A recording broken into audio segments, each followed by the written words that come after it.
আচ্ছা, সম্পর্ক বলতে তোমরা ঠিক কী বোঝো? সম্পর্ক গড়ে ওঠে দুজন মানুষের মধ্যে।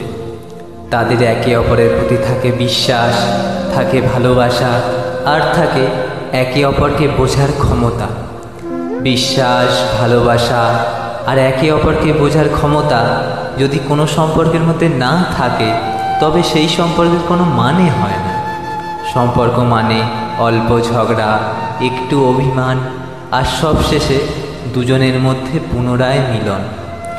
আমার মতে সম্পর্ক একটা ছোট্ট শব্দ হলেও এর মূল্য অনেক।